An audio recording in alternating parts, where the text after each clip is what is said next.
اللهم صل علی محمد وعلی آل محمد واصحاب محمد واہل بیت محمد وبارک وسلم.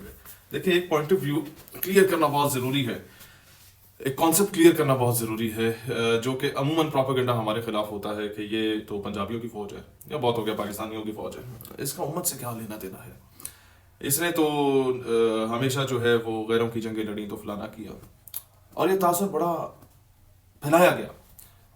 کئی ایک نہیں، 100 نہیں، 1000 غلطیاں ہو سکتی ہیں ہماری فوج سے، ہمارے ملک سے، لیکن جب افغان حکومت اٹیک کر رہی ہے ٹی ٹی پی کی پشت پناہی کرتے ہوئے ہندوستان کے کہنے پہ مودی کی گود میں بیٹھ کر، تب یہ تاثر پھیلایا جا رہا ہے کہ مسلمانوں کی فوج پنجابیوں کی فوج سے لڑنے جا رہی ہے یا کافروں کی فوج سے لڑنے جا رہی ہے.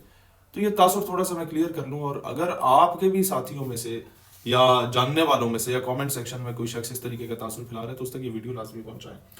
اور دیکھیں، یہ کیوں میں کر رہا ہوں، یہ اس لیے ہے کہ اس وقت جو بارڈر پہ ہماری فوج لڑ رہی ہے وہ اپنی ذمہ داری پوری کر رہی ہے. اب یہ محاذ ہم نے سنبھالنا ہے، چاہے ہم سیاستدان ہوں، چاہے ہم لوگ، ہم میں سے کوئی صحافی ہو یا کسی فیلڈ کا بندہ، وکیل ہو، کوئی بھی ہو. ہمارا فرض بنتا ہے ہم اپنے ملک کی نظریاتی سرحدوں کا دفاع کریں. ہماری تو پارٹی بھی پاکستان نظریاتی پارٹی ہے. ایسے موقع پہ نظریاتی سرحدوں کا دفاع نہیں کریں گے تو کب کریں گے؟ وہ تو وہی بات ہوئی نا، نادا گر گئے سجدے میں جب وقت قیام آیا. تو اب وقت قیام تو آیا ہوا ہے. تو کمپیریزن کریں جناب. جو لوگ کہتے ہیں کہ جناب یہ لوگ بڑے اچھے مسلمان ہیں اور ہم لوگ ذرا نچلے درجے کے مسلمان ہیں، دنیا میں کون سی فوج تھی عرب ممالک کے علاوہ، وہ واحد فوج اور واحد ایئر فورس جس نے گلف وار یا عرب وار میں اپنے مظلوم فلسطینیوں کا ساتھ دیا؟ اسرائیل کی پوری ایئر فورس تباہ کی. آپ کے میوزیمز میں آج بھی اسرائیلی پائلٹس کی یونیفارمز پڑی ہوئی ہیں. وہ شکر کرتے ہیں اپنے ایک دیوار گریا پہ جا کے کہ وہ جہاز جو ہیں وہ پاکستان سے آئے تھے، لوکل جارڈینین پائلٹس نہیں تھے، نہیں تو یہ تو برگس نکالتے تھے بار بار آ کے. یہ تو آیا بس ابھی چلے جائیں گے. اس وقت اٹ واز اونلی پاکستان. اس کے بعد خانہ کعبہ پر اٹیک ہوتا ہے.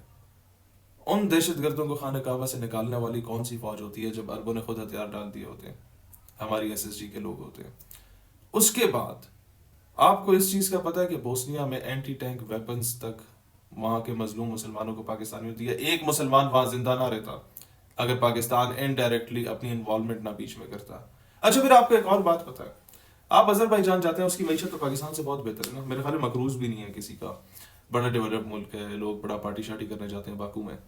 تو آذربائیجان ایک تو ہوتا ہے نا چھوٹا ملک، اب معیشت میں، اور اپنے سے بڑا طاقتور ملک جو ہے اس کے جھنڈے شنڈے لہراتے تھے، ٹھیک ہے، سمجھ آتی ہے. معیشت میں تو وہ ہم سے بہتر ہے، ہم اس سے بہت پیچھے ہوں گے. تو اس کی بلڈنگز پہ پاکستانی پرچم کیوں لہرائے جا رہے ہوتے ہیں؟ یا ترکیہ کا پرچم ہوتا ہے اور آذربائیجان کا اپنا ہوتا ہے، یا پھر ساتھ پاکستان کا پرچم ہوتا ہے، اور ہر بلڈنگ پہ، ہر ہوٹل پہ کیوں ایسا ہوتا ہے؟ اپنے یوم آزادی پہ وہ پاکستان کے پرچم لے کے کیوں سڑکوں پر آتے ہیں؟ کبھی سوچا آپ لوگوں نے؟ یہ نہیں سوچا. کارا باغ کا 150 کلومیٹر سکوئر کا ایریا جس پر آرمینین گینگز نے قبضہ کیا تھا. یہ آرمینیا وہی ملک ہے جس کے آرمینین گینگز نے سلطنت عثمانیہ کو توڑا تھا آج سے 107 سال پہلے. اور یہ ڈے فرسٹ سے نظریاتی مخالف رہے ہیں ہم لوگوں کے. 150 کلومیٹر سکوئر کا ایریا انہوں نے کور کر لیا آذربائیجان کا، اور مسجدوں میں کتے اور سور تک باندھے ہوئے تھے. اور اگر آذربائیجان کے ساتھ کوئی کھڑا ہوا عملی طور پہ تو that was Pakistan and its armed forces. اور وہ 150 کلومیٹر سکوئر کا جو سارا ایریا ہے وہ پاکستان کی افواج نے انہیں واپس لے کے دیا آج سے 3-4 سال پہلے. اور اس کے ریوارڈ میں پھر کیا ہوا؟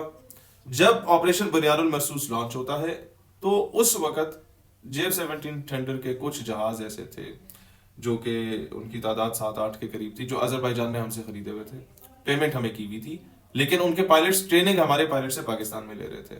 And do you know what happen? He rang up the higher authorities in Pakistan, آذری صدر، اور اس نے کہا وہ جو جہاز تم نے ہمیں دیے تھے نا وہ تمہارے، اور اگر وہ تباہ ہو گئے تو سمجھو ہمارے. کوئی ویسے ہی نہیں آپ کے لیے سٹینڈ لیتا. آج بھی مطلب وہ کہتے ہیں نا کہ یہی ایک پہچان تھی میری، ہر پہچان سے پہلے بھی پاکستان کا شہری تھا میں، پاکستان سے پہلے بھی. یہی وہ خطہ ہے جس نے سلطنت عثمانیہ کی بقا کے لیے اس سلطنت کے علاوہ بھی کوئی خطے نے اگر جنگ لڑی ہے تو ہم لوگوں نے ہر محاذ پہ. آج بھی ترکیہ میں چلے جاؤ، آپ ان سے پانی مانگو، وہ آپ لوگوں کو کھانا کھلا کے دیں گے. پاکستانی ہو، تم نے ہمارا اس دور میں ساتھ دیا تھا. پھر آگے چلے جائیں. کیا وجہ تھی کہ روس کا معاملہ بنا اور چیچن پریزیڈنٹ سے آدھے منٹ کی ملاقات ہوئی عمران خان کی، اور اس نے کہا جی میں تو 10,000 فوجی آپ پہ وار دینے کو تیار ہوں. کیوں؟ وہ خان صاحب کو بڑا ہینڈسم سمجھتے تھے, بڑا پیار کرتے تھے. ماضی میں کچھ تو ہم نے ہیلپ آؤٹ کیا ہوگا نا اپنے وہاں کے مسلمان بھائیوں کو, جو وہ کہہ رہے ہوں گے کہ اب احسان کا بدلہ احسان. کچھ تو ہوگا نا. کیا وجہ ہے کہ دنیا میں جب بھی کسی مسلمان مظلوم کے ساتھ ظلم ہوتا ہے, آپ لوگ کہتے ہیں کہ جی مسئلہ کشمیر میں پاکستان خاموش ہو گیا, اب آپ بالی ووڈ اٹھائیں, وہ موویز کے پیچھے کچھ تو ہوتا ہوگا نا. کیوں ہر مووی میں وہ کہتے ہیں کہ جناب پاکستان مقبوضہ کشمیر میں یہ کر رہا ہے وہ کر رہا ہے. کشمیر ایشو آج تک پاکستان نے زندہ رکھا ہوا ہے کم از کم. اپنے سے 7 بڑا دشمن ہے, دنیا کی چوتھی بڑی اکانومی, 135-30 کروڑ اس کی آبادی ہے, اس کے باوجود مسئلہ کشمیر کو زندہ رکھا ہوا ہے اور ہر محاذ پہ پاکستان لڑ رہا ہے. وہ الگ بات ہے ہمارے حکمران تھوڑے بہت چور ہیں, لیکن عوام ہمیشہ سے اسلام پہ درد رکھنے والی ہے.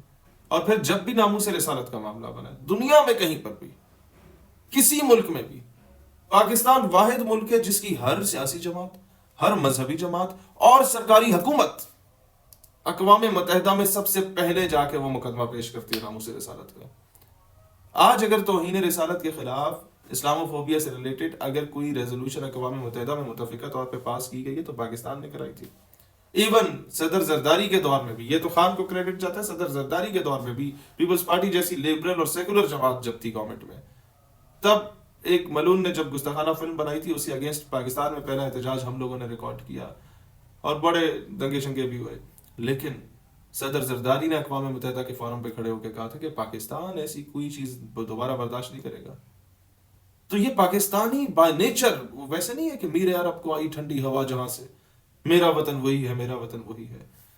لہٰذا ہاں, ہم لوگ مذہب بیچنے والے لوگ نہیں ہیں کہ ہم نے اپنا کیا کہتے ہیں ظاہری طور پہ اسی طریقے سے کیا ہوگا جس طریقے سے آپ لوگوں نے اپنا ظاہر کیا ہوتا. ہم ذرا ممی ڈیڈی قسم کے مسلمان ہیں, ذرا ماڈریٹ اور ماڈرن قسم کے مسلمان ہو گئے ہیں ہم لوگ, لیکن ہمارے اندر جو ہے نا نغمہ ہندی ہی تو کیا, نغمہ ہندی ہے تو کیا, لے تو حجازی ہے میری, وہ لے ہمارے اندر حجازی ہے اور وہ لے نہیں نکالی جا سکتی.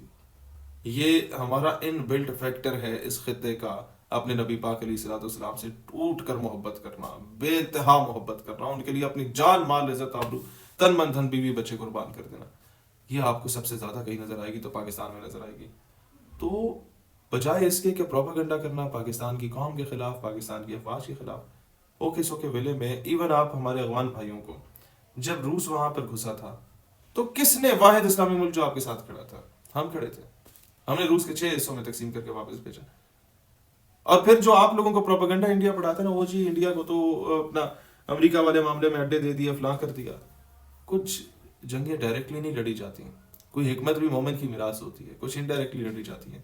امریکی ناکام ہو کے اگر آج گئے نا افغانستان سے, تو اس سب کا قصوروار وہ ہم ہی ٹھہراتے ہیں. وہ کہتے ہیں ان کو تو ہم اگلے دن پہل کے رکھ دیتے ہیں, پاکستان ہمارے ساتھ گیم کر گیا.